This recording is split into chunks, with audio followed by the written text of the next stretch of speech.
In Lithuania, basketball is the hottest sports ticket in town. The national team has won the European Championships on 3 separate occasions and has also picked up a cluster of Olympic medals since independence. Unsurprising then, that there have been many successful Lithuanian players in the lucrative American NBA.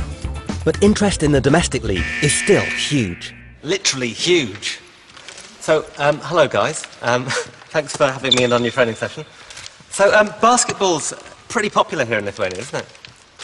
I would say it's our second religion, most likely. Someone told me that. They said it is the Lithuanian religion. And so are people really, really passionate about the sport here? Yeah, definitely. You know, all over the world, the soccer is usually the #1 sport, but over here in Lithuania, definitely kind of crisscrosses. You know, soccer goes to second place, and basketball is, everybody, you know, loves it, everybody plays it, everybody watches it, and it's just, like I said, sport #1.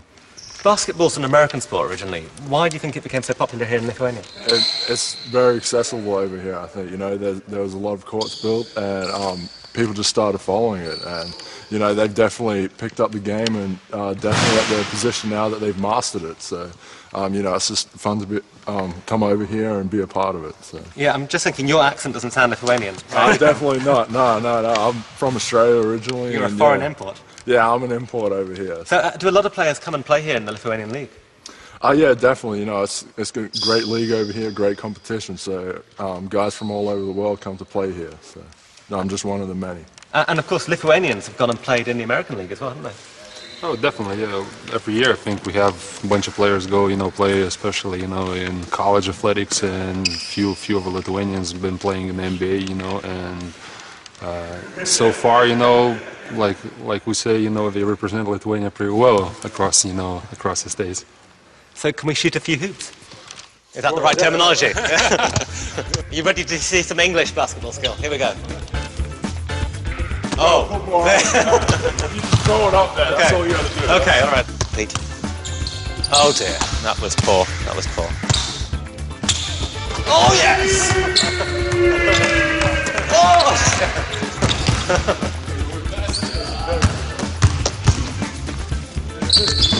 Oh yes! Come on! High five! Yes!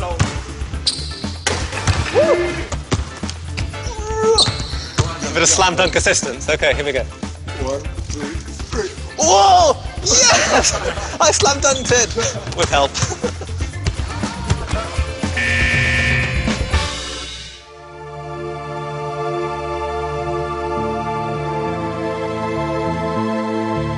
This spectacular strip of land is known as the Curonian Spit, a narrow sandbank that stretches along the Lithuanian coast down to Russia.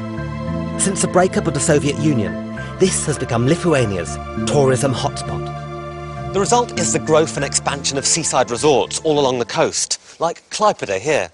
This one's a little bit different. It's got a distinctly German feel to it, which perhaps is unsurprising. For large chunks of its history, it was part of Germany. The thatchwork-style buildings are the most obvious legacy of that era. Nowadays, though, Klaipėda is firmly under Lithuania's control, and it's the country's only seaport.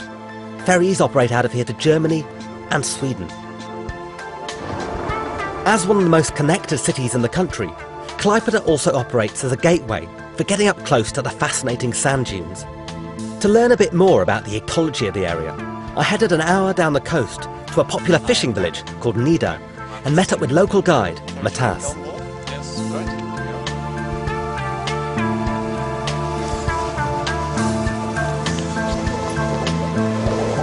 And so is this a traditional boat then? These boats were traditional here from 13th century. It was one of the most popular means to travel on the water because the roads were very poor. So we're travelling along the Spit now, and it's 100 kilometres of sand, is that right? Yes. Actually, it's 5 cubical kilometres of sand.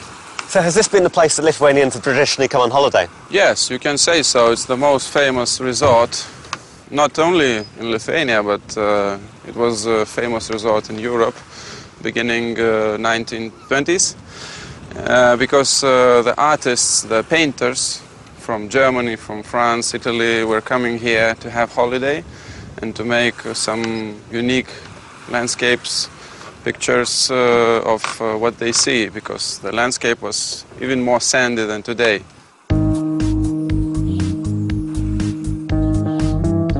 Very nice. Thank you. Safely back on terra firma, Matas took me to another village to try out the local delicacy, smoked fish. Maybe 5 times. You salt it, leave it for 2 or 3 hours for the salt to get in, and then generally you smoke it in the smoker. Okay, so he's going to smoke them in there, right? Yes, yes. As a smoker, you smoke them for 2 or 3 hours. Yeah. Take a look. That's the smoke coming wow. out. It's like a sauna. Yeah, sauna. A fish sauna.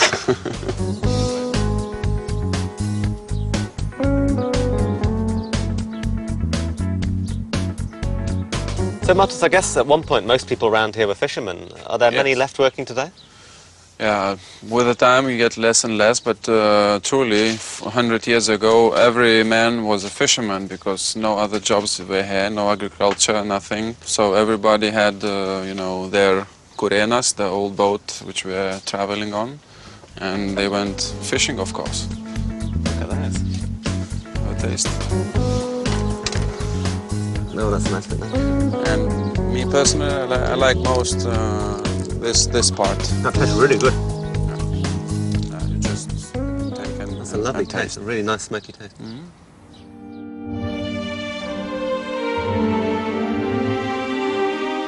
2 hours inland from Klaipėda is one of Lithuania's most iconic monuments. Thank you, Lithuanians, for this hill of crosses, which testifies to the nations of Europe and to the whole world the faith of the people of this land.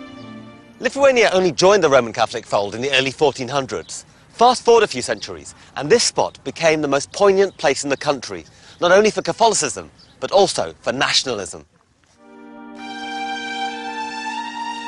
It was calculated that there are over 50,000 crosses on this rather modestly sized hill. Personally, I think that's a massive underestimate. The first ones were placed here in 1831, in memory of those who gave their lives in a rebellion against the Russian regime. 30 years later, and another insurgency saw the Holy Hill expand. By the turn of the 20th century, the hill had become widely regarded as a sacred place. It was under the Soviet occupation where it played its most pivotal role. In a bid to stamp out nationalist sentiment, the Soviets would burn the wooden crosses, melt the metal ones, and smash and bury the concrete ones. Then, they'd bulldoze the hill. But by dawn, the hill would have reappeared, covered in small crosses sticking out of the ground, much to the annoyance of the Soviet army and KGB guards. This cat-and-mouse game continued until the beginning of the final move towards independence in the late 1980s. The hill had become a symbol of national defiance. If upright crosses were detected, then locals would lay them flat on the ground or even pin them to the floor. The Soviets became so incensed at the continued re-emergence of crosses that they would even fake epidemics so they could block roads to keep people away, and at one time planned a dam to flood the entire area. It's not under any jurisdiction. Anyone can come here and lay a cross. Simply bring one along or purchase one locally. It's pretty poignant, from the tiniest simple wooden crosses to the tallest, most elaborate efforts. Each has an individual charm, as well as a collective significance. It is incredibly powerful, obviously as a religious monument, but also as a symbol of Lithuanian pride and identity. And, of course, it's a growing, living monument. It can only get bigger.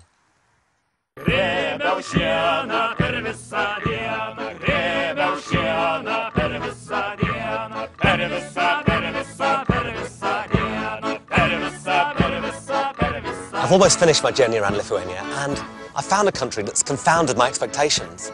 Throughout the dark years of Soviet occupation, the people here hung on to a strong culture, identity and tradition that is still alive and well today. The Lithuanians were nature-worshipping pagans until the 15th century, and, there's still so much for a modern-day nature worshipper to enjoy. Unspoilt beauty, acres of forest, lakes, a beautiful coastline and loads of space. Or, if you're more of a city person, Vilnius is one of the most charming capitals I've been to, with a lovely old town. I've had a great time. I've eaten well and drunk a bit too well. Still, I don't want to upset the locals.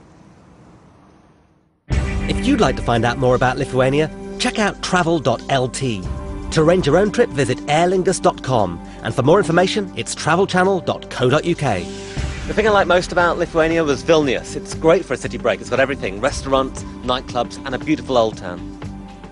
I've been trying really hard to think about something I don't like about Lithuania, and I can't. So that's got to be good. My advice would be hire a car or get on a coach tour and try and explore all 4 capitals. As well as Vilnius, there's Trakai, Kernavė and Kaunas. Oh, and like me, why not try and get yourself abducted?